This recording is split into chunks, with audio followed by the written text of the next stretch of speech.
lugar, xa formalmente, boas tardes a este terceiro acto das quintas xornadas irmandiñas que organiza a Asociación Lar de Unta, que se ubica neste local. Levamos 5 edicións das xornadas irmandiñas, que nin o nome é un nome caprichoso, ten un sentido de que lle déramos este nome ás xornadas, nin o feito de proxectar estas xornadas cada ano antes da feira medieval é tampouco un feito que non teña contido. Nos vimos vendo desde a asociación que a Feira Franca Medieval de Betanzos, que leva tantos anos como existencia ten o Lar de Unta, 26 anos este ano, pois vai perdendo contido ano tras ano. Sigue sendo a mesma cousa, acaba convertida nunha especie de feirón con un mogollón de postos de venta, pero perde os contidos históricos, non? Que veñen detrás, moitas veces deturpados, falseados ou simplemente descoñecidos, non? As orixes. Entonces, hai xa 7 anos, porque houve 2 anos de parón pola pandemia, decidimos iniciar estas xornadas que dedicamos o primeiro ano aos xoglares da terra de Betanzos e máis a María Valteira, outro ano dedicamos a Xoán Branco, o líder irmandiño daqui de Betanzos, outro ano ao Porto Medieval de Betanzos, que nin siquiera os betanceiros tiñan coñecemento da relevancia dun porto no período medieval aquí en Betanzos de moita relevancia, como era Betanzos tamén, non? Naquela época. Dedicamos tamén o ano pasado a Crónica Troiana, que saliu tamén por un encargo dos Andrade, non? Esa Crónica Troiana, ese primeiro documento logo en prosa en galego. Entón, este ano, pois, acordamos que houve unha persoa que foi gobernadora daqui, da cidade de Betanzos no seu momento, que era Xoán Núñez Pardo de Cela, pai do famoso Pedro Pardo de Cela, non? O mariscal, e que, procedían daqui, desta zona, non? Entón, pareceunos, hai pouca documentación deste home, non hai moita documentación, pero sí que hai a súa tumba logo, está aquí na igrexa de San Francisco, que tamén fixemos o domingo unha visita guiada a todas esas tumbas que hai aí, que a verdade recomendo a todo o mundo, ainda que non vayan a unha visita guiada, sí que hai ali nos panéis que explican o que é cada unha, e a verdade é que é unha igrexa que todo o que ali ten é casi un documento histórico importantísimo, non? E entonces este ano, dedicado a eso, pois trouxemos tamén, a parte desa visita, trouxemos unha conferencia onde se nos falou o pasado mércores tamén de todo isto, e depois ocurriusenos que había unha cousa que non podíamos obviar. Primeiro, porque vimos que hai un libro que fai referencia a todo este período, un período convulso, moi importante, trascendental no que foi a historia da Idade Media, non só en Galicia, sino no resto de reinos, e pola influencia que tuvo. Segundo, porque se daba a circunstancia de que aquí houve a primeira revolta campesina e popular de toda Europa, porque cando vemos a película de Braveheart e nos entusiasmamos con todo aquilo, aquí fomos moito antes que Braveheart, non? E non só unha revolta, sino dúas, non creo recordar, a primeira, e, sobre todo, fundamentalmente a segunda, que xuntou máis de 80.000 homes. Imaginadevos, 80.000 homes era un verdadeiro exército, e que tuvo unha trascendencia moi grande. Por primeira vez se derrotou, por decirlo de alguma maneira, a nobleza. De eso vai a falar mellor ela despois, que non vou entrar en eso, que teño bastante menos idea, máis que nada a afición. Entón, precisamente, por ese motivo, polo tema dos irmandiños, demos ese nome a estas xornadas, un pouco para reivindicar a necesidade popular de coñecer de onde vimos, e non só unha parte deso, non só a parte que fala dos Andrades, que fala dos nobles, que fala dos reis, sino tamén a parte que fala do pobo. O pobo sempre está aí de protagonista, para mal e para ben. Para mal, porque moitas veces é o gran sufridor de todo o que acontece, pero tamén para ben, porque é quen se revela e quen fai os grandes cambios sociais. Entón, dito isto, temos aquí a esta muller ao meu lado, Carmen Blanco Sanjurjo, que fixo un libro maravilloso, que ademais o propio título Gorriones e Halcones é moi representativo, un pouco do que é eses dous mundos, o da baixo, o popular e o outro mundo, o do poder, por chamarlle de alguna maneira. 4 edicións, a quinta que sairá agora en setembro. Non, a quinta saixa. A saixa. Bueno, máis unha sexta que vai a salir en galego, como é debido, pois non é, como se di por aí, non é moco de pavo. Hoxe en día, tantas edicións se pode chamar casi un bestseller, non? Bueno, de momento non, pero bueno, vamos. Pero bueno, vai camiño deso. E ademais, polo que ela dixo aí atrás, que me dixo, é unha parte dunha futura triloxía. Esta é a primeira parte. O sea que, despois deste libro, veñen outros dous e de preparando o peto ao mercado. Quen queira hoxe levar algún, témolos ali, por cortesía de libros. E creo que, bueno, depois falamos máis longo e tendido, un pouco por datos de que non a coñecera, é unha licenciada en Dereito, pero creo que o máis bonito é que unha licenciada en Dereito acabe de taberneiro. Que cousa hai máis bonito no mundo que ser taberneiro? É moi bonito. É moi chulo. E ademais taberneira en un lugar maravilloso, que é en Cabeiro, nas Fragas do Eume. Xa máis non se pode pedir. Eso é casi tocar o ceo, a felicidade, non? Pois sí, moitas veces sí. E despois, aínda encima, claro, que seña unha amante de todo ese período glorioso, non? Que foi a Idade Media, co Reino de Galicia, no seu momento tamén, e con todas esas liortas que nalgún medio de prensa, como un rollo moi popular, dice que tiña máis interés a realidade ou superaba prácticamente o que foi o Xogo de Tronos da serie de televisión, non? Pero deso nos vai a falar agora e despois pois xa entramos nun pequeno diálogo ao rematar cando vexades, e aí sí que xa podemos falar do español, do castelán, da lingua, de los malos e de los buenos. Así que nada, un aplauso para ela.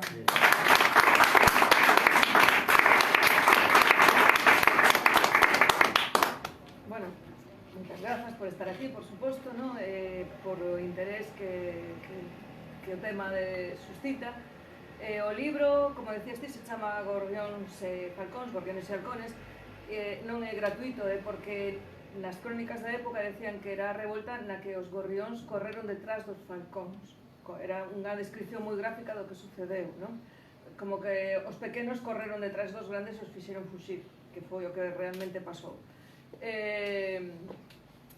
Hai un tema que a mí me sorprendeu moito a hora cando empecé a investigar, é a transversalidade da revolta. O sea, que sí que por suposto, os campesiños seguramente foron a clase que máis sufriu os abusos nobiliarios, pero aquí se pasou algo que a mí personalmente me chea de, voy a decir orgullo, satisfacción, pero sona moi me enche de orgullo, ¿no? Me enche de orgullo que todo o mundo se uniu, o sea, se uniron campesinos, burguesía, baixo clero, parte da nobreza, todas as razas e religións, xudeus, mouros, cristiáns, todos se uniron en torno da justicia para conseguir un mundo mellor. Porque o abuso, ninguén se libraba do interés da nobreza predadora. Ninguén estaba libre dos abusos da nobreza. Un momento dado, todo o povo se uniu. Creo que é un mensaxe moi potente, incluso de moita actualidade, porque creo que a división se está fomentando a todos os niveis. Se vos dades conta, cada vez son posicións máis radicais. Creo que, xa decía Julio César, divide e vencerás. Entón, realmente moitas veces nos olvidamos de que o poder o temos nós. E se nos unimos verdadeiramente todos os... olvidamos que si Barça, Madrid, homes, mulleres, non sei, é que todo parece que é polarizar as posicións de se eres do Barça non podes ser do Madrid, tens que odiar a todo o que non pensa como a ti. Ese mensaxe é moi perigoso, non? Coido, é moi buscado además, non? Entón, o que conseguiron nesta época foi unir, que se uniran todos e loitar todos unidos. O primeiro goberno democrático de Europa, despois do grego, despois da Xunta de León de 1118, foron os dous anos de goberno ismandiño, no que houbo 5 xuntas. A primeira xunta foi a Xunta de Melide. Este primeiro libro empeza en 1460 e acaba en 1467, ca primeira xunta de Melide, que se sabe que foi en Melide, pero non se sabe curiosamente en donde. Creo que sistemáticamente se borraron todas as pegadas do que foi da magnitude que tuvo a revolta irmandiña, que foi unha revolta que sacudiu toda a sociedade, logrou botar a nobreza e instaurou un goberno A ver, non é un goberno democrático como o que coñecemos nós, as mulleres non votaban, non votaba todo o mundo, pero sí que había representantes das cidades e non só votaba a nobreza, o sea, a xente importante. Hubo unha figura que a mí me ten fascinada, que é Bartolo de Freiría, non sei se algún de vos escoitou falar de él, non? É un campesiño da zona de Ribadulla que chegou a ser capitán Irmandiño, que é unha das miñas fontes principais de información é o pleito Távera Fonseca, e no pleito Távera Fonseca hai máis de 130 testigos que 60 anos despois, é dicir, na súa mocedade, viviron a revolta en primeira persoa e testifican sobre o que pasou, e todos teñen moito orgullo, o sea, se transmite, porque además está transcrito tal cual, pleito Távera Fonseca, se tedes a oportunidade de leelo, é un auténtico prazer, porque ali se fala da figura deste home de Bartolo de Freiría, e un dos testigos decía que se quedaba asombrado de que todo o mundo lle obedecera como se fora un nobre, non? Digo, o que faría este home para chegar a ser capitán Irmandiño, que todo ao mismo nivel que Alonso de Lanzós, que Diego de Lemos e que Pedro Osorio, os líderes militares irmandiños. Tamén Xoán Branco, o notario de Betanzos, chegou a ser capitán Irmandiño. O sea que non digo que fora unha democracia como que entendemos ahora, pero sí que houve pois certa meritocracia para que un campesino chegue a ser capitán Irmandiño, pois algo tivo que facer, non? E recoñecerse os méritos, non? E bueno, sorprende moito o tema de que non se sabe realmente o que pasou. Por exemplo, en Melide non se sabe onde foi a xunta, se sabe que foi en Melide, pero cando me acerquei para saber, porque ahora o seguinte libro empeza, este primeiro remata cando todos se unen e todos deciden ir a Melide, todos a Melide, empeza a xunta, e o segundo libro empeza ca xunta de Melide. A miña sorpresa foi que non se sabe en donde, porque hai un, non sei se coñecedes Melide, bueno, está o convento do Santo Espíritu, pero ali era un sitio pequeno para tanta xente que se xuntou, porque se xuntou xente de toda Galicia, e non só foron nobres, o sea, non só eran os nobres, eran tamén os diputados das cidades, Xoán Branco, Alonso de Lanzós. Xoán Branco, notario de Betanzos, foi o que conseguiu do rei Enrique IV a carta na que autorizaba a creación da Hermandade e autorizaba o derrocamento das fortalezas onde se ocultaban malfeitores. Que pasa? Que eran todas. O que menos esperaba o rei é que os irmandiños, a diferencia das hermandades de Castela e de Aragón, que os irmandiños colleran, el desdou un dedo, eles colleron a man, o codo e se te descuidas o ombro, porque eles consideraron que en todas as fortalezas se ocultaban malfeitores e exixiron a nobreza que o ben as entregaran polas boas ou serían derrubadas. E os que entregaban polas boas a fortaleza eran derrubadas tamén. Eles derrubaban porque era o símbolo da opresión, o símbolo do poder, o símbolo da cantidade de abusos que se cometían dentro das fortalezas. Ninguén estaba a salvo, os camiños eran inseguros, e un dos grandes logros do goberno irmandiño foi manter a seguridade. A xustiza irmandiña era un tanto expeditiva. Por exemplo, se coñece o caso dun vizcaíno que lle roubou unha merluza a unha pescadeira, ela o denunciou ante a Hermandade e o colgaron, o ataron a un árbol diante de Santo Domingo do Bonaval en Santiago e o asetearon, sin máis. O sea, tamén hai que poñer as cousas en perspectiva e non ser presentistas. Ahora mesmo pode parecer unha barbaridade, non? Sin xuicio, sin garantía de ningún tipo, pero sabe os abusos, non? Aos que foran sometidas as xentes para chegar a esos extremos, non? E bueno, que vos podo contar, pois? Por que empezou todo isto? A mí me chamou moita atención a historia dunha nobre da Ulloa, maior de Ulloa, que con 15 anos conseguiu ante os tribunais de revocar o acordo matrimonial que tiña a súa familia pactada para ela, para poder casarse con quen ela quería, que era Diego de Lemos, un dos líderes, que despois sería un dos líderes irmandiños. A mí iso me chamou moita atención, non? Porque decía eu, pero, pois que muller, non? Porque con apenas 15 anos naquela época, que pasaría, non? Para que esta rapaza collera, se enfrentara a súa familia e fixera algo tan revolucionario na época como acudir aos tribunais e increíblemente, pois gañar o pleito. Se conserva, ademais, hai un libro que se chama Mulleres con poder na Galicia medieval, donde veñen casi todas as protagonistas do meu libro, non? E foi a gran sorpresa, aparte do tema de que fora transversal, a gran sorpresa foi a participación das mulleres. Me atopei con personaxes femeninos moi fortes que son capaces nun momento dado de apartarse do camiño que marcaba a sociedade, do camiño que marcaba a súa familia, tomar as rendas da súa vida e tomar decisións, pois como esta rapaza que revoca ante os tribunais o compromiso matrimonial, ou a muller de Alonso de Lanzós, María de Montaos, que ela sola, bueno, sola non, estaba ao frente da súa garnizón no Castelo de Mesía, non sei se coñecedes o Castelo de Mesía. Sí, da Pobra, o Castelo da Pobra, no, Mesía. Non, había outro. Arteixo. En Arteixo é unha parroquia que se chama Mesía, é un castelo que se chama... que era de Mesía do outro. No, o Castelo de Mesía de Arteixo, está en ruínas, pero aínda se pode ver moi ben, hai restos do foso, está unha especie de... para min non hai datos, pero para min que é unha especie de como bóveda que chega hasta o río. Eu creo que debía ser parte dunha noria, porque o foso teña que ter muiño ou o que sexa, ou si, de alguna maneira o río está como 20 metros máis abaixo, non? Entón, eso parece ser un artiluxo para os restos dun artiluxo. De feito, foi outra vez despois de que María de Montaos o defendera e tal, foi outra vez atacado. Pedro Madruga foi o que ordenou derribar esa bóveda para deixalos en auga, que, claro, un castelo en esa época se dependía da auga do exterior, non era un bon castelo, non? Pois María de Montaos, o que vos estaba contando, defendeu ela sola ao frente da súa guarnición o Castelo de Mesía frente nada máis nin nada menos que ao conde de Andrade e Pedro Pardo de Cela.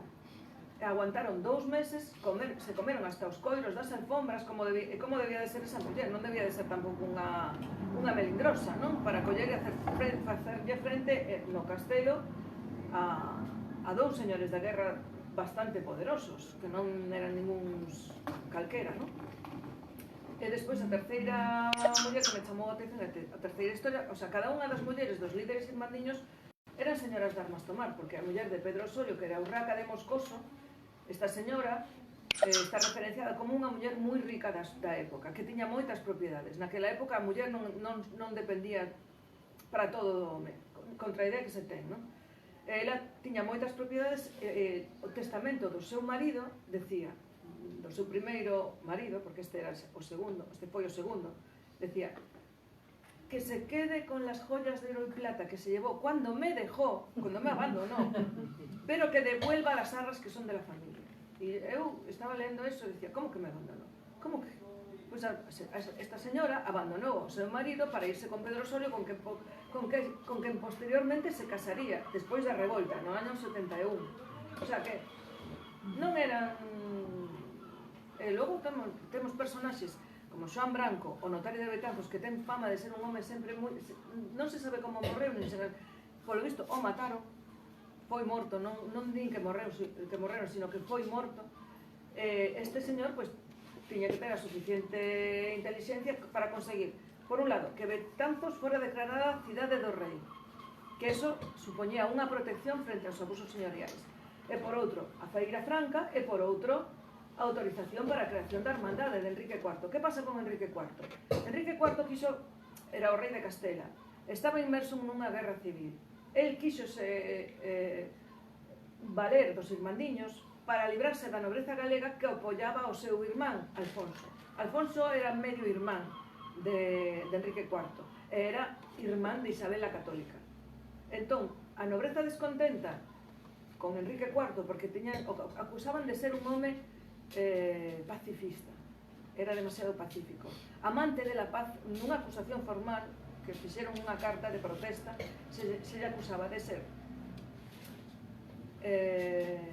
como decía, demasiado pacífico, amante de la gente culera, porque tiña tamén acusacións de homosexual, e amigo dos xudeus, que teña moita xente a seu servicio que eran xudeus.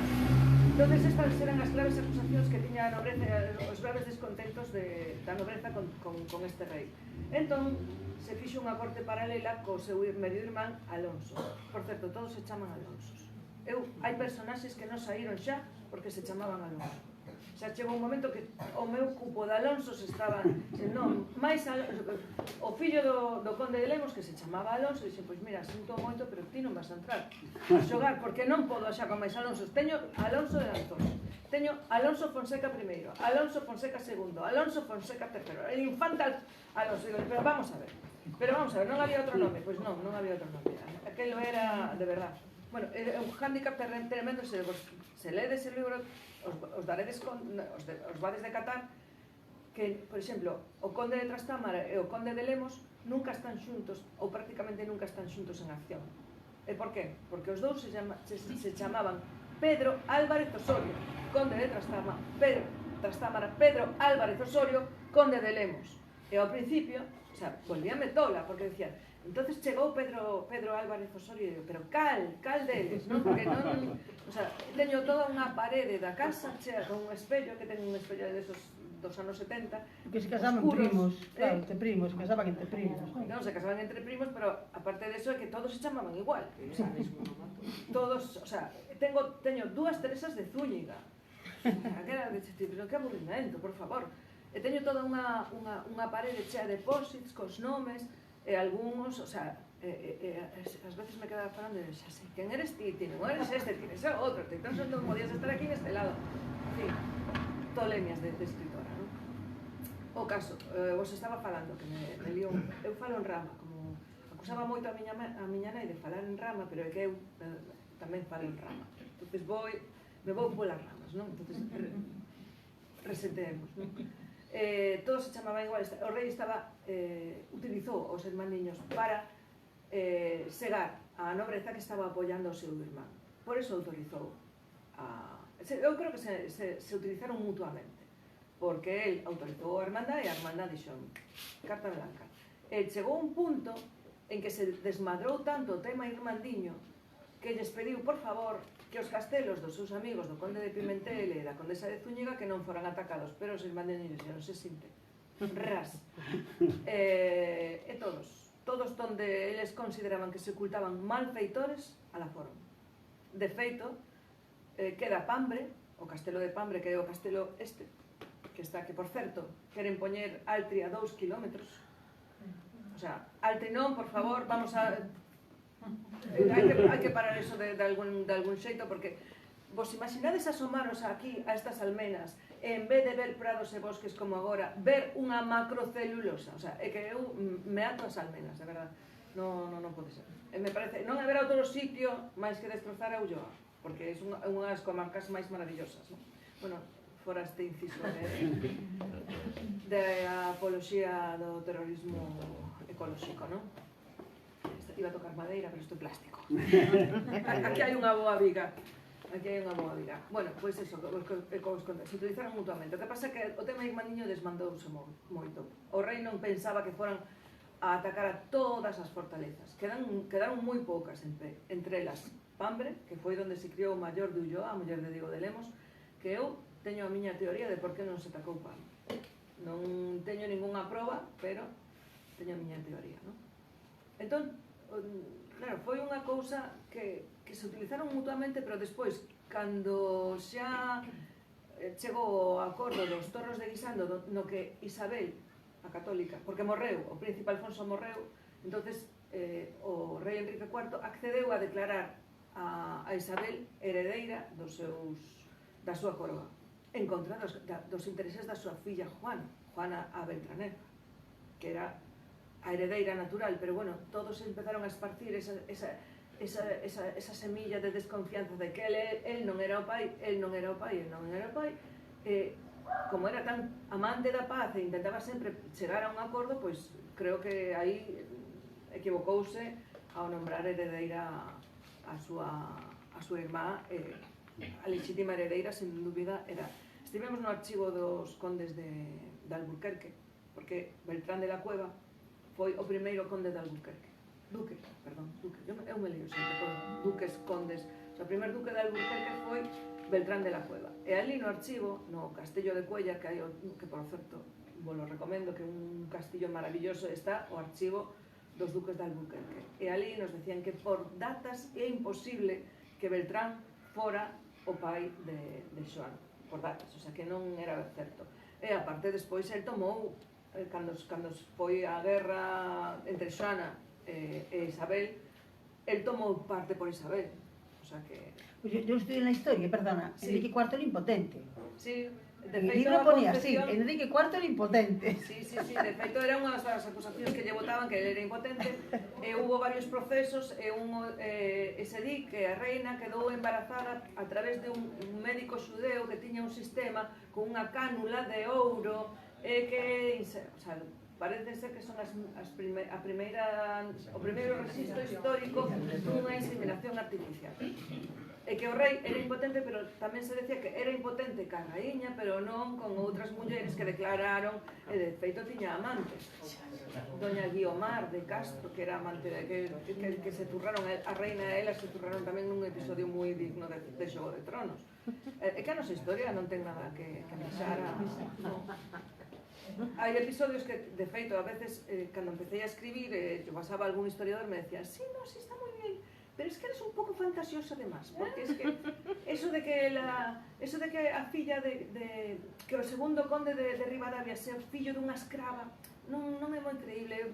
Pon millor que sea unha muller do servicio ou unha... pero que era fillo dunha escrava. Está demostrado na relación de... además se chamaba Úrsula.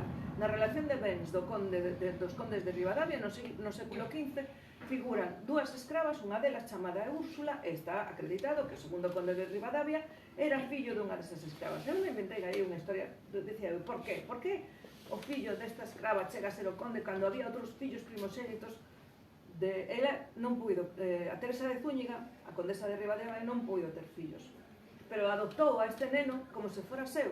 De feito, no seu testamento, este que é o meu fillo, que sempre se portou comigo, obedecéndome en todo, o sea, ela o considerou sempre un fillo. E, sin embargo, o conde de Ribadavia tiene outros fillos ilexítimos tamén, pero maiores, que lle daban moitos problemas, que tiñen máis dereito que este fillo de escrava a ser conde, e, sin embargo, que chegou a ser conde foi o fillo da escrava. Que diste, bueno, pues mira, como mínimo é unha historia curiosa, non? E logo o tema do arzobispo metido na xaula, o arzobispo de Santiago, Alonso Fonseca, metido na xaula, eso sí que foi verdad. O sea, eso tamén foi verdad. E metido nunha chimenea que debía de ser un pouco como esta do castelo de Vimianzo. Eso foi certo tamén. Que moita xente decía, bueno, o del arzobispo, que o do arzobispo foi verdad.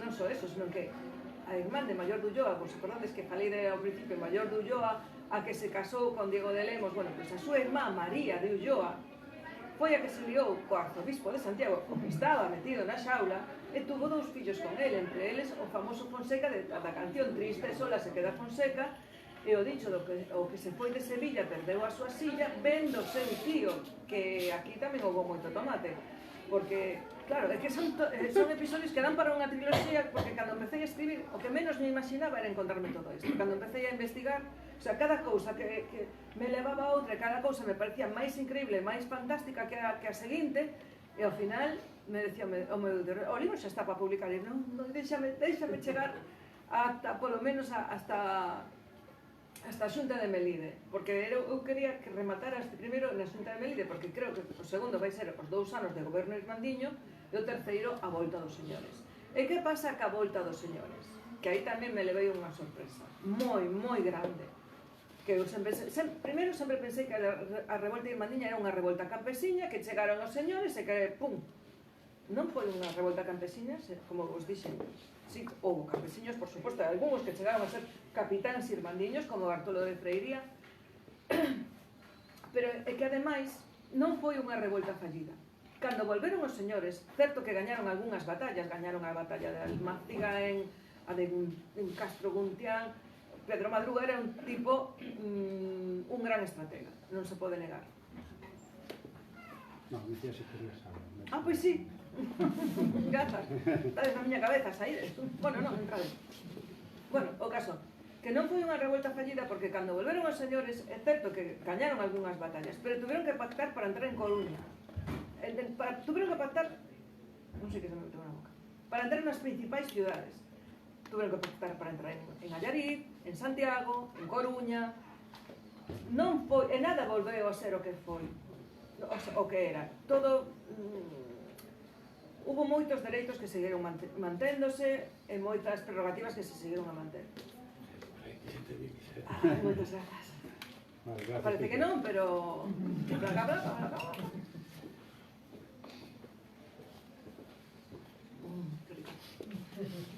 Non se pode beber agua fresquinha sin decir que rica, non?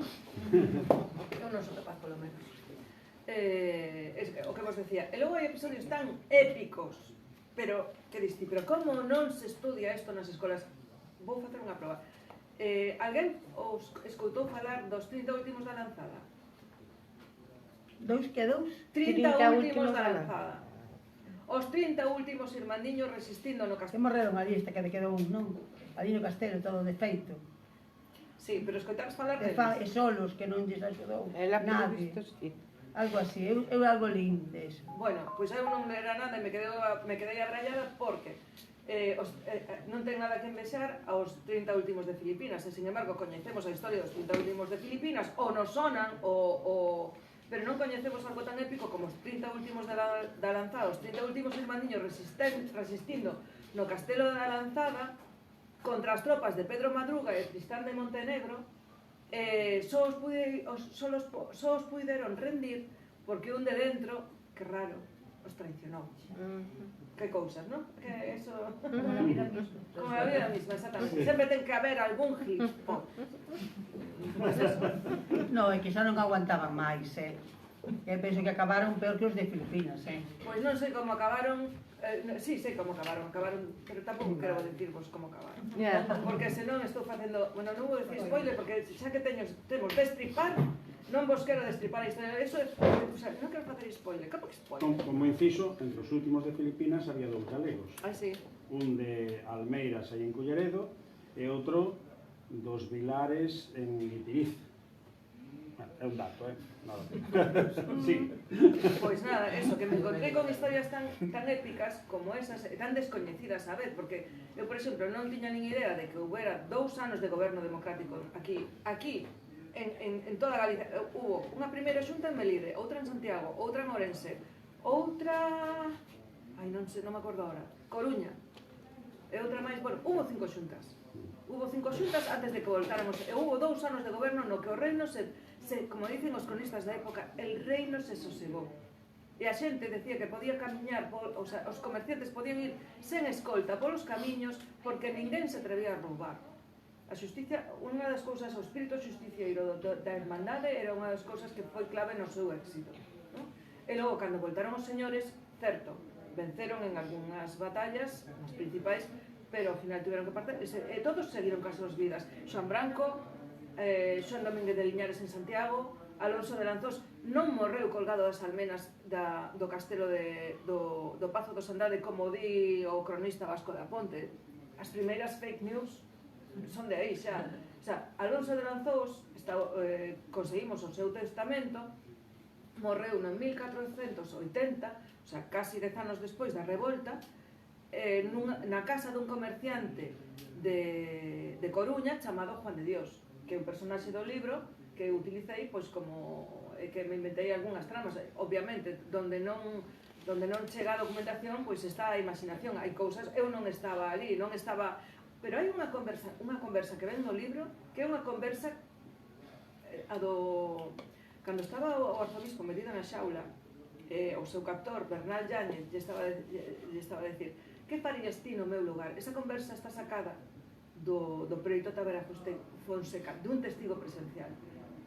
O seu captor, Bernal Yáñez, pertigueiro de Santiago, que pertigueiro era como o xerif, o sea, o arzobispo tiña o poder religioso e civil, e o poder penal o exercía o pertigueiro, que era unha figura non decorativa como ahora, sino que era unha figura pois, que tiña certo poder. Pois ese home se enfrentou, ele e Fonseca sempre se levaron moi mal. Ao final acabou secuestrando, encerrando na xaula, e lle decía: e ti que farías metendo na chimenea do castelo de Vimezo? Ti que farías se estiveras no meu lugar? El, se cortase un pedazo, eu te cortaba a cabeza. E pois ao mellor o fago, ao mellor o fago. Pero de momento non, porque é un home de Dios e sabe Dios que me pompa. O único que lle cortaba era Non me tientes. Tiñanse un odio, porque claro, que Fonseca estaba liado con María de Ulloa, e María de Ulloa era prima carnal de Bernal, o sea, estaban todos liados, aquilo era. E Maior de Ulloa, cando... Isto non o vou contar en ninguno dos libros, así que porque pasou moito despois. Maior de Ulloa estaba dotada para casarse con Diego de Lemos no ano 62. Non se sabe que pasou, pero non se casaron hasta o 71. Bueno, se casaron, tuveron 6 fillos, e cando Diego morreu no 1492, no ano do descubrimento da América, pois non sei canto tempo tardaría, pero despois de que Diego morrera, liouse con Fernando de Andrade das Mariñas, o neto do conde de Andrade, que como mínimo tiña que ter 20 anos menos que ela, e tuvo 2 fillos con él. Isto, ole, para a época, non? Esta señora tiña que ser, como mínimo tiña que ter 45 anos, porque se tiña 15 anos, cando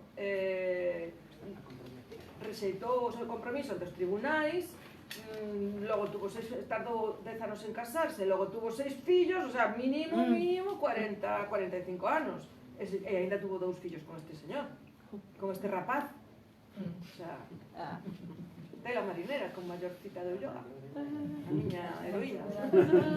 Non chegaban antes, non eran como agora. Digo que chegando a justicia era máis rápida, non como agora.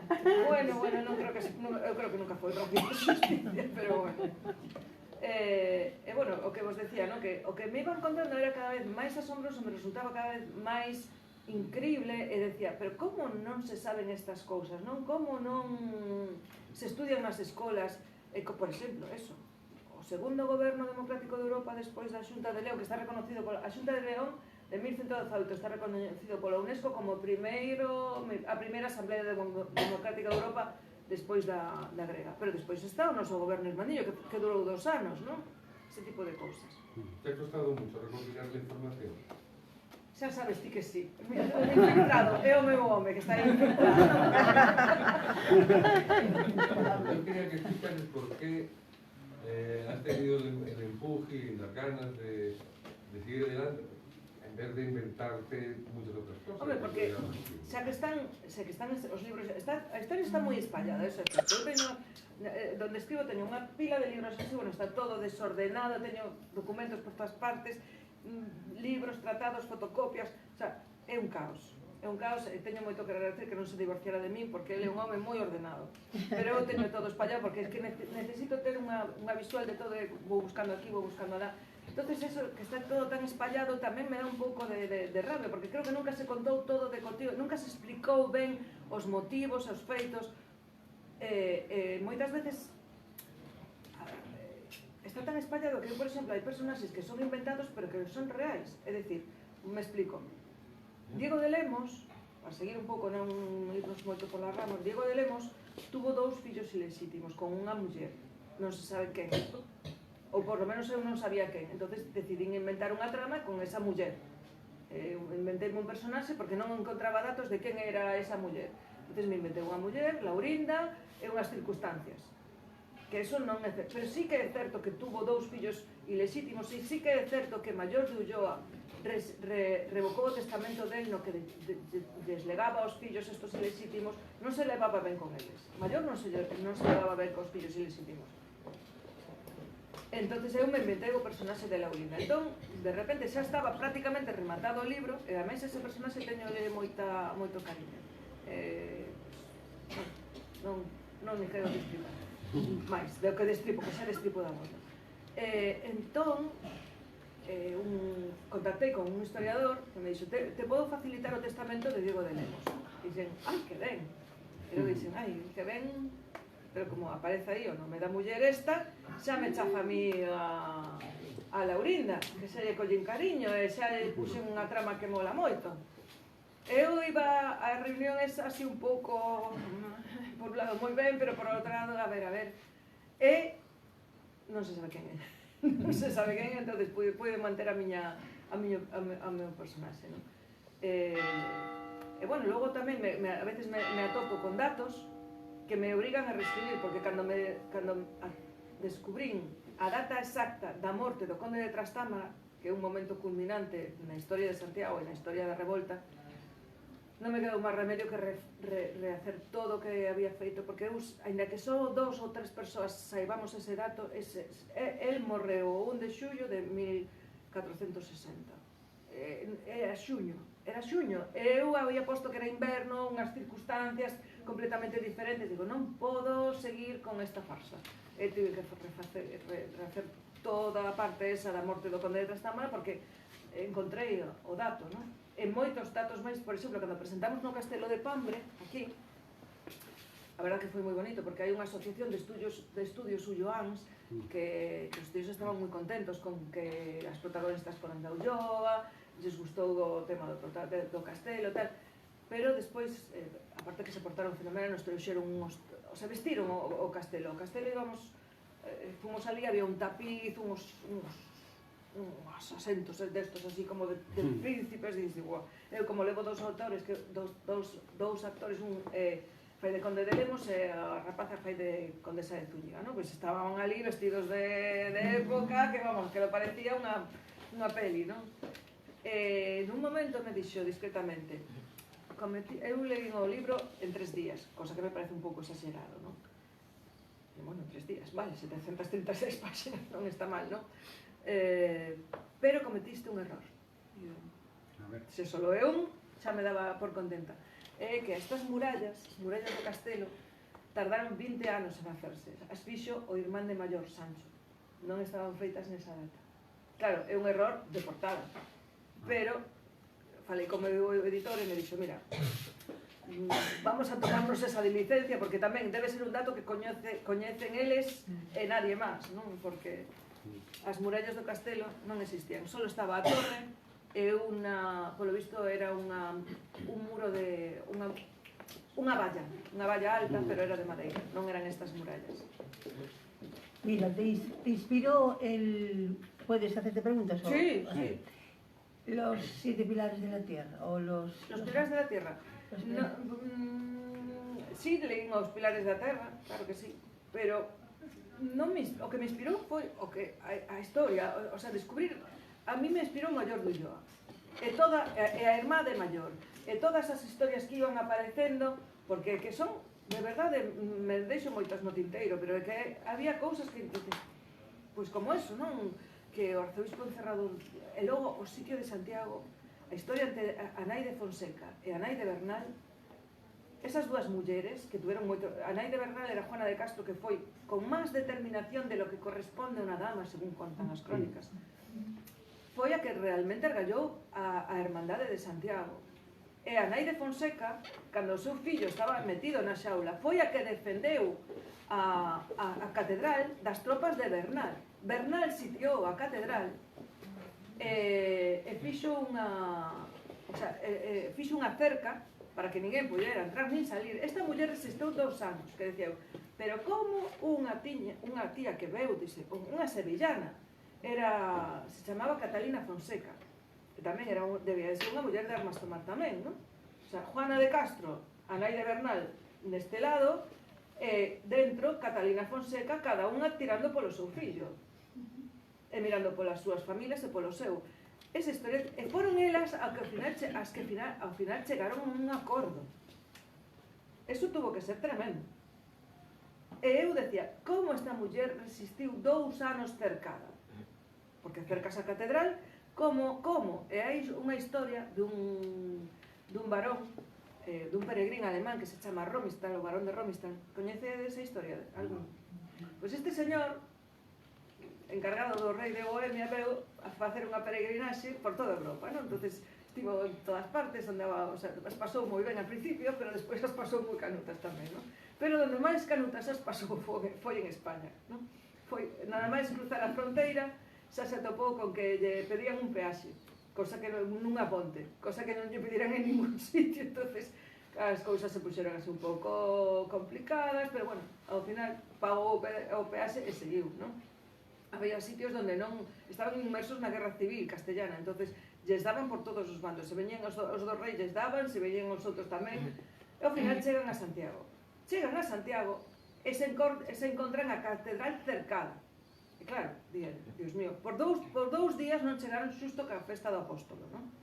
Entonces chegan, se encontran a catedral cercada e este home dice, a ver, home, non me podéis facer, veño imagínate, 5 meses de viaxe, levo para peregrinar aquí a Santiago, traio regalos para ofrendar ao apóstol, por favor, deixademe pasar. Entón estaba falando, dixo, bueno, vai falar aí con Bernal, e foron a falar con Bernal. Bernal baixouse a Babera para falar con eles, a Babera da armadura. E entón, Pedro de Torres, un escudeiro da catedral, pegoulle un flechazo aquí no omóplato, entre o omóplato e o cuello, e claro, os bohemios se asustaron un pouco, que como tiñan un médico no séquito, porque el viaxaba todo luxo, e levaba traductores, levaba cociñeiro, levaba médico, en fin. Entonces o médico de Ron Vital do Barón quitoulle a flecha. O que non sabía él é que Catalina Fonseca había conseguido do Papa o castigo de excomunión para calquera que axudara as tropas de Bernal. Entón, non só non conseguiu o xubileo, senón que quedou excomulgado, non? Automáticamente. E que pasou para entrar na cadena? Bueno, pois eso xa non o conto. Mire, hai algunha muller campesiña, algunha así ocurrente, algunha valiente? Sí, por suposto. Por suposto que as hai. Non queda en registro delas. Non queda. Por ser mulleres, claro, por ser mulleres. Por ser mulleres e por ser campesiños. Queda de Bartolo de Freiría, queda algo porque chegou a ser capitán Hernandiño. Senón, pero a única referencia que eran gorrionas, non?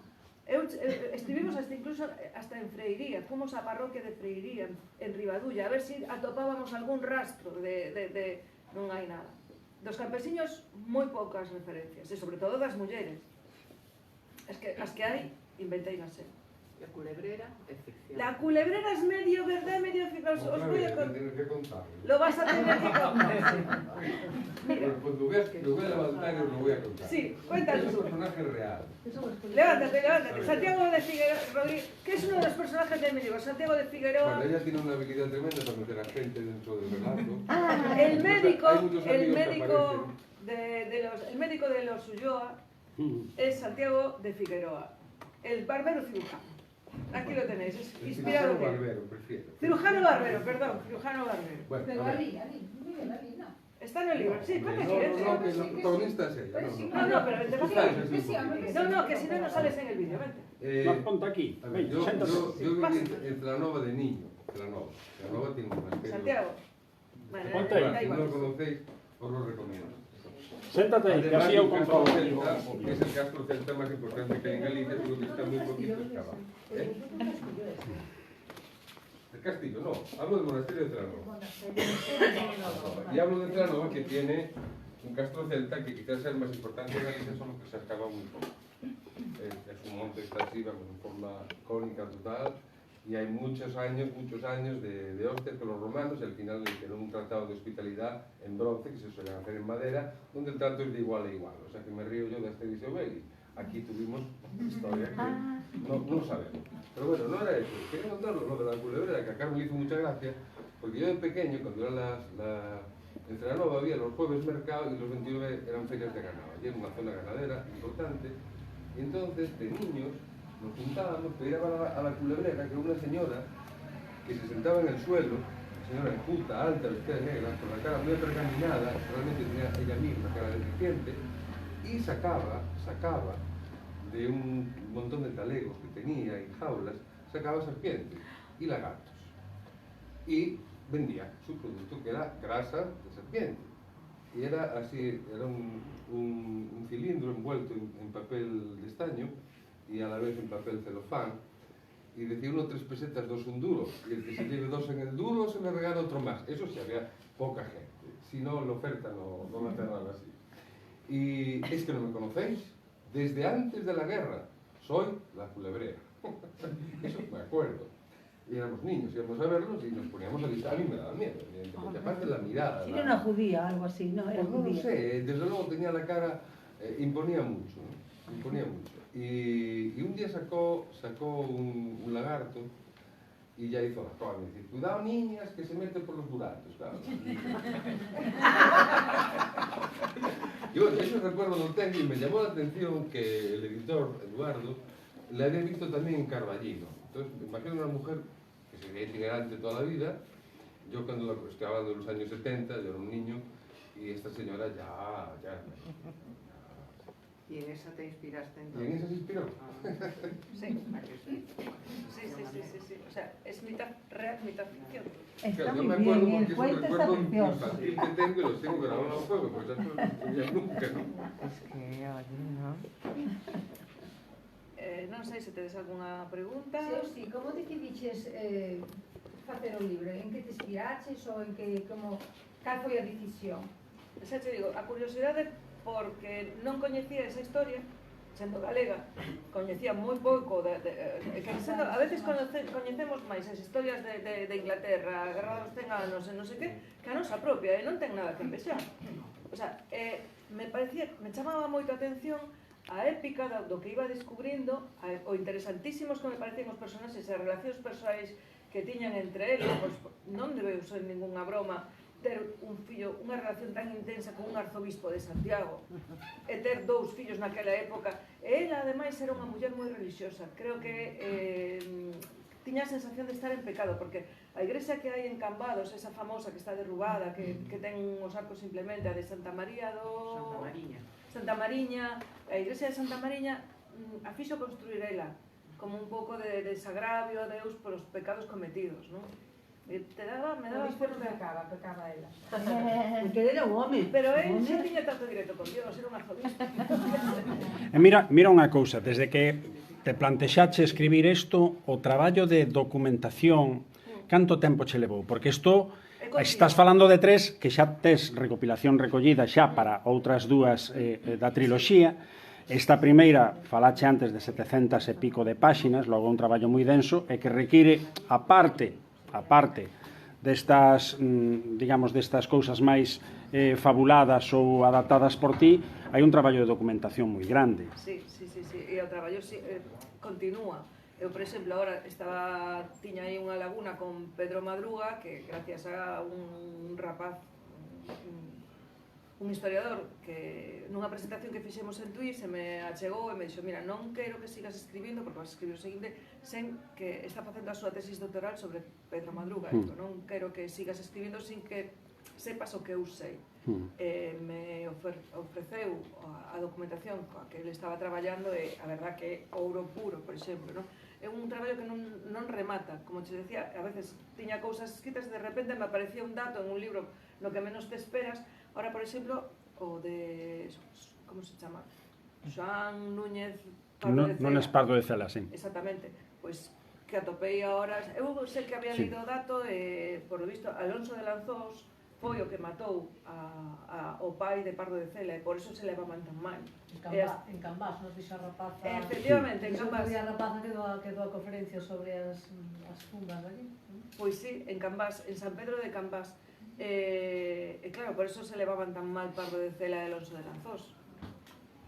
E aparte de que Pardo de Cela había participado no sitio do Castelo de Mesía onde estaba a muller de Alonso de Lanzós. O sea, as conexiones que tiñan entre eles, os odios, as relacións, as alianzas, as tradicións, é unha cousa que me encanta, é como cambian de bando según os acontecimientos, porque ao final o arzobispo Fonseca chegou a facerse amigo de Alonso de Lanzós e poñerse de lado dos irmaniños. E iso tampouco se sabe, ou moi pouca xente o sabe. Cando descubro ese tipo de cosas me sirve de motivación, porque quero que se saiba. Está feito en castelán tamén, porque creo que é unha historia digna de que se saiba, non só en Galicia, senón en toda España. Sí, Sudamérica. E Sudamérica. Claro, porque creo que é unha historia que é digna de ser contada, que para facernos sentir moi orgullosos. Que os galegos somos uns parvos, uns tontos, non somos que ni para arriba ni para baixo, e que non sei que, que non sei cantos. No, eso é un estereotipo como outro calquera. Non somos parvos, nin, por suposto que non somos ninguén. A ver, non hai un pobo que digas tú, o pobo non sei onde é parvo, non. Os de Lepe son parvos, nin os galegos somos parvos, nin hai de todos lados, por fortuna e por desgracia. Pero que sí que é unha historia que é digna de ser contada e digna de que se saiba e de que coñeza o mundo inteiro. Foi unha revolta da que nos podemos sentir moi orgullosos, na que os seus líderes seguiron cas súas vidas, na que, cando volveron aos señores, tiveron que respetar moitas dos logros conseguidos, é certo que houve represalias, pero represalias moi leves para o que pasou. Tiveron que reconstruir moitos castelos, certo, pero quedaron moitos por reconstruir, e de feito o pleito Tábora Fonseca é precisamente o pleito do arzobispo Tábora contra o fillo de Fonseca, que non reconstruiu, non ni mandou reconstruir os castelos da Mitra Compostelana. E que iba a ser aquilo? Por que? Porque o seu pai se puso de parte dos irmandiños. Claro, porque ti empezaches por ese pleito. No, eu empecé pola figura de Maior de Ulloa, que me chamou moito a atención. Entón, O sea, eras abogada, polo que, bueno, era abogada, pero xa me dixera, pero eras amiga, che gustaba a historia a sempre historia. me gustou. Sí. E por eso ti te interesaba e por Sí, eso estabas... Sempre me gustaron as historias, as pequenas historias que o coche de historia, porque... Cando foran unhas xornadas dedicadas aquí a Xoán Branco, o autor do libro de Xoán Branco, non me sale agora o nome, Franza Valeta, falara, porque ti antes comentabas o temas dos malfeitores de alguna maneira protexidos ou arroupados polos nobles nas súas fortalezas e todo eso. El falaba de que posiblemente estes malfeitores estaban pois de alguna maneira potenciados ou animados polos propios nobles para recaudar, para asaltar os labradores, a todos os produtores e todo isto. Recaudadores. Sí. Entón, quero dicir que era, digamos que unha especie de exército paralelo que tiñan, aparte de xa legalmente o que estaba establecido, levárllelo tamén, asaltalos e roubalos, non? E por aí viña tamén moito cabreo por todo eso. Claro, ao que iba, que aquí me fun por peteneras. Derribáronse moitos castelos, posiblemente máis de 100. Por iso... 136. Creo que 136. Por eso, imaginade, aquí por algo hai poucos castelos, comparado con outros sitios, porque derrubaron a hostia de castelos, non? Non pode ter que ver eso para que despois, unha vez reorganizados os nobles e a volta, que ao mellor tamén os irmandiños tiveran certa debilidade desde o punto de vista de defensa militar precisamente por eso. É que é unha decisión estratégica moi cuestionable.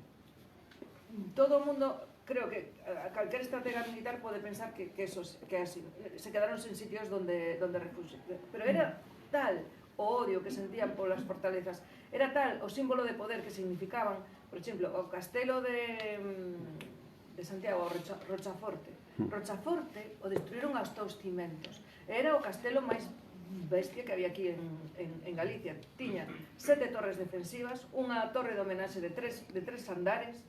Ese castelo derrubárono hasta os cimentos. Non foi unha eran moi traballadores. Moi traballadores. Ves ali unhos pelouros tremendos. Pasaron cousas moi feas ali en ese castelo, pero cousas moi feas. E a xente se rebelou moitísimo. O sea, tiñan verdadeiro odio aos castelos. Eran o símbolo da opresión. Eran o símbolo do poder, o símbolo de moitas cousas malas que pasaran ali. E a túa teoría que dicías antes, que tiñas unha teoría sobre por que non derrubaron o castelo? A ver, é unha fantasía simplemente. Podese contar ou... Podese contar, pero non ten ningún rigor histórico. A ver, ali se criou o Maior de Ulloa. Claro, igual por iso, non? E Diego...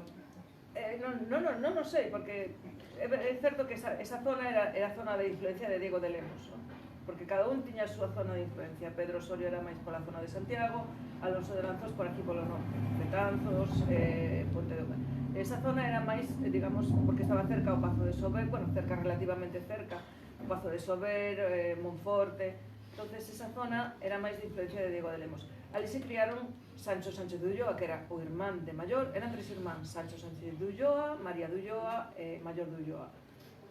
Eu creo que para ela tiña valor sentimental. Non sei exactamente que pasou. Tamén pode ser que o que herdou o condado foi Sancho Sánchez de Ulloa. El tamén se decía que podía ter algún pacto feito cos irmandiños. A que sí que se declarou irmandiña foi Teresa de Zúñiga. O sea, de feito, era máis irmandiña primeira. E despois, bueno, pues tuvo que fuxir, porque claro, es que creo que moitos a principios, como Álvar Páez de Sotomayor, o marido de María de Ulloa, o primeiro marido de María de Ulloa, pensaban que ao declararse irmandiños que iban a ser respetados, que as súas fortalezas iban a ser respetadas, e non. O sea, sí, vale, ti eres ismandiño, pero as fortalezas, o sea, había unha fijación co tema das fortalezas. Daba igual que logo a la ou mellor pensaba que non iban a volver, que iban a ser, que se iban a quedar así para sempre, eu que sei. Quizá pecaron un pouco de inxenuos.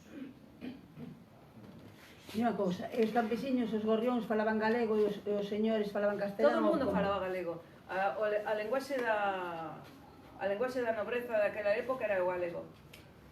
E os campesiños tamén. Claro.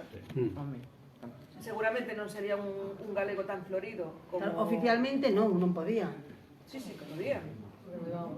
Mira, aquí nas primeiras xornadas irmandiñas que comentaba antes, que se dedicou a María Valteira e aos tres xoglares da zona de Betanzos, hai un libriño, por si a alguén lle interesa, que editou Biblos, coincidindo con esas xornadas, precisamente o idioma da corte, o idioma culto, era o galego, que era no que escribían, o que sería o galego histórico, o máis parecido, quizás hoxe casi máis o portugués que o propio galego. Foi antes dos reis católicos, claro, foi antes dos reis Claro, católicos. Claro, esa época. Despois veo a doma e castración de Galicia, incluindo o idioma, Pero claro. máis que a castración de Galicia era dos nobres de Galicia, Sí. porque os nobres de Galicia sempre se puxeron do lado incorrecto. Neste caso se puxeron do lado de Alfonso, que tiña 13 anos, pobriño. De feito pasou a historia co o nome de Alfonso el Inocente. Foi un títere da nobreza, non? E despois se puxeron de lado da Beltraneja. Pedro Madruga, o gran defecto non, o gran error que cometeu, o erro, foi poñerse do lado da Beltraneja. Porque perdeu. Claro. Porque si ganara. Si ganara. Sí, porque o que o movimento dos trovadores, que é anterior, non? Donde teñen un pouco a mecenas, con Leonor de Aquitania, que en Burdeos, ¿no? Que é donde o centro, que parece ser que en Burdeos no que se cantaba era en galego. É que era o lenguaxe culto. Sí. O lenguaxe culto era o galego. Sí, era para a música dos trovadores, era como inglés para o rock and roll. O sea, exactamente igual, o sea, era a lingua dos trovadores, non? Da cultura, da xente por certo, culta. Leonor de Aquitania era unha muller tamén De armas tomar. Raíña de Inglaterra, de Francia, tamén rexeitou a un home que non lle gustaba, o sea, unha muller de poderío.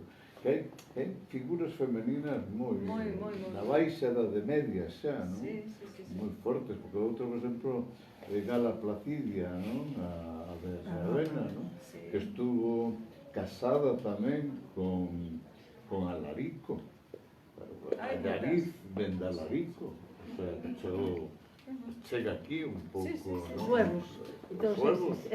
O mundo suevo e o mundo visigodo, non? Que entra aquí en Galicia. Que, por certo, eu creo que tamén toda esa crueldade que ti atopaches, non? Nos comportamentos, non? Ese cortar na cabeza, meter na xaula, telo enxaulado ali como Fujimori, que tiene aqueles ali enjaulados, non? Esa conversa... E el Quijote tamén se tiña un enjaulado por aí. Sí. O Quijote o enjaulan. Eso es lo de menos. Alonso Quijote. Pero hai unha cousa... El odio, perdón, Sí. más que una cosa que se me olvida, si me perdona. Dalle. ¿Cómo no iban a odiar a los señores si cuando una mujer tenía un hijo le mandaban darle la vaca? A los curas, al monasterio. ¿Y qué le va de comer al hijo? A ver. La mejor vaca tenían que darle. Perdón, el arzobispo, ¿cómo no me van a odiar? antes de Fonseca, el anterior arzobispo de Santiago fue Rodrigo de Luna. Rodrigo de Luna secuestró a una novia el día de su boda y la devolvió a los 3 días. Derecho de pernada, e logo. Fue el último en usar el ius primae noctis en Galicia. Sí, pero o que iba é que toda esa crueldade, non? Que hai, esa cosa sanguinaria, non? Brutal. Contra a dignidade. Que é un pouco a influencia do mundo dos godos, non? O sea, dos bárbaros. Eu creo que os castexos tamén eran Porque bons. eles, hai reinados, que cando ves aquela lista dos Reyes Godos que duran días, horas. Se mataban todos uns a outros, sí. Por exemplo, teño entendido que un rei cego non podía reinar. Entonces, as espadas ao roxo as poñían diante dos ollos e os pegaban. Non os mataban, os pegaban con unha espada ao roxo diante dos ollos. Está cego, non pode reinar, acabouse. O sea, esa crueldade, ese corte tan brutal que hai en España, ¿no? Si le preguntas a Calígula. Eso chega. En todas partes. Esa España chega ao día de hoxe. Sí. Eu un día, falando con un medievalista amigo, con Evelio Gallugo de Valladolid, preguntélle pola importancia, non? Falando da dimensión da Idade Media, non? El me dixe, mira, non o olvides, a Idade Media chega aquí. Aquí. A influencia, o sea, é un período tan longo de xestación que ocupa o espacio humano, chega aquí. O sea, se queres entender cousas que pasan na Fórmula 1, nas pasarelas da Almodera, tes que ir a Idade Media. De todas maneiras, hai asuntos que son bastante sorpresivos, non? Porque, por exemplo, falando outra vez, volvendo dos xoglares, ves aquelas letras e hai casi máis puritanismo agora do que había daquela. Bastante máis. E depois se nos vendeu a imaxe de algunhas mulleres, por exemplo, esta María Valteira, como unha soldadeira, unha puta da corte, non? Pero esta muller realmente tuvo un peso político moi importante cando o rei a mandou a negociar cos mouros a Granada. Non creo que mandara a ningunha calquera a facer negociacións dese tipo, non? Eu son dos que creo que a Idade Media ten unha lenda negra, pero injusta, moi ignorada, moi ignorada. Moi injusta. Eu só digo unha cousa. Era unha época donde un ser humano podía recorrer libremente Europa sin ningún papel. E cazando, e comendo. Puente a pagar el puente. No, ti cazabas e comías. Que recorrías Europa de pé a pá sin ningún papel, sin ningún documento. E tiene que ser, ya recorrían toda Europa. O sea, o nivel de liberdade e de ecoloxía, que había na Idade Media, non? Me alegra moito ese chamamento que fixestes fai un rato a Altrinón, porque evidentemente eu engadarei unha cousiña, non? Eu creo que Galiza é unha terra que ten vocación de paraíso. Sí. O sabemos todos os galegos, que escoitamos e sabemos o que a terra fala e pide. É unha terra que ten unha vocación descarada de paraíso. O sea, polos bosques, polos ríos, polas fervenzas, polas rías, polo marisco, polo maravilloso que é o país. Por que dices que a Idade Media eran ecolóxicos? Porque non había... non chegara non echaban sulfatos ni venenos. O tempo da destrucción non entrara todavía. Non foi ecolóxico jamás. Pasa que nos tempos da Atapuerca calculábase que na Península Ibérica que había uns 300.000 individuos, o sea, por moito que se puñeran a cortar árboles para quentarse, pues, non sei, mira, non daban conta. A ver, armada en Ventín se te contó con los árboles. Eu son dos que cuidaban o dos que entra no tempo de Costas. Eu non vou de cá. O sea, eu non vou na proa do Titanic entrando no futuro. Pero entón todo o mundo sabía... Eu vou de cu. Porque o futuro é moi oscuro. É moi apretado. Entonces vou de cu. Entonces sabes o que me toca ver? Ao penetrar no futuro de Costas, o que me toca ver. Me toca ver, e por iso teño un carácter profundamente melancólico, me toca ver o paraíso perdido. Esa sensación dun paraíso perdido a compartimos todos. Falaba Milton, non? Non, falaba Milton, está no himno de Schiller, o himno de Europa, a novena de Beethoven, o himno a alegría, di, ¿cuándo los hombres volverán a ser hermanos? ¿Eso qué significa? que foron irmáns, Sí, que foron irmandades. Aquela calquer cativo, incluso un nome... Por que perdimos a irmandade? Ese é o problema. Por que Porque perdimos está- o paraíso? Porque nos queren A separar. Edade Nos queren dividir. Media tiña moito de paraíso. Tiña aínda Bueno, un depende que un estamento aura, te sobre tocas. todo a máis. Depende para quen, oíste, para quen, depende para quen. Depende Eu de- quería depende de onde aplaudirte te de tocara. verdade. Entra o tempo destructor, entra na edade moderna, cando se inventan os relojes. Aí é jodimos. Sabes para quen era Cando o... aparece o aparato, a máquina de contar o tempo. O tempo deixa de ser Tono, cíclico, tono. deixan de Sabes para suceder quen era as un paraíso? estacións e faise lineal. É un tempo lineal que destructivo, que arrasa o ser humano. O tempo xa non nos sirve a nós, somos nós esclavos dele. Sí, é certo, eso acabas de dicir unha verdade como un templo. Ese tempo acábase xusto cando Hamlet di aquelo o espectro do pai, o tempo está desencaixado. Ese é o momento. É a primeira vez que aparece na historia da literatura. Ese tempo moderno, ese tempo desencaixado. Si Era bo desen- tempo para os xoglares. Claro, claro. Era tempo de xoglares. Claro, Porque era- dices a non había novela televisión. todavía cun tempo encaixado, cun tempo de colleitas, cun tempo de paradisíaco. Había unha crueldad, había unha brutalidade, estaban todo ese temperamento bárbaro, non? Ainda o hai hoxe, mira, Claro, mira chega Palestina aquí, e mira chega por aí. aquí. Yo quiero aplaudirte porque me parece una novela, mira, yo cuando la vi en la televisión, que se vi en televisión, la compré de inmediato y dije, jolín, esta es la novela que nos hacía falta, porque yo soy licenciada en historia, no tengo ni idea. Los irmandiños de perfil, no sé dónde y no sé cuándo, pero a mí no me explicaron nada. Claro. ¿Eh? Eso era o que sentía eu cando empezaba. Entonces dije, jolines, y ya la compré inmediatamente. Y dije, pero es que esto es, como dices, un libro de texto. Es que en Cataluña ya hubiera sido un libro de texto, ¿eh? Cataluña es casi Europa, ¿eh? Cuidado, ellos sí quieren su catalán, su tierra y su gente. Mucho que critiquen lo que quieras. Tú vas a Cataluña y ves a los niños así pequerrachos, por cualquier aldea de Cataluña, ¿eh? Van sus profesores a todas partes, y en barco por la albufera, y hablan por el megáfono. O sea, ellos sí que preocupan y quieren a su tierra, porque no puedes creer lo que no conoces. Mira, porque acabamos ahora da UNED a historia do arte que estábamos non de estudiar, sino de maiores, entonces non era de estudiar. E o noso profe pois non vai a estar aí, vai a estar noutro sitio, é un neno menos de 30 anos. Pero se non, conseguiríamos por paz que ti acabaras sindo ali a nosa...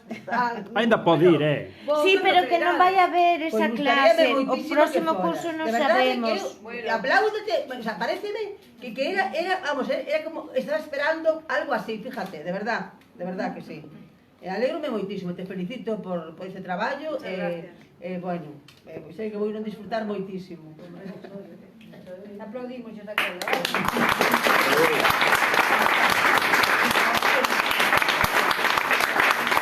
E aparte tamén moi amena a exposición.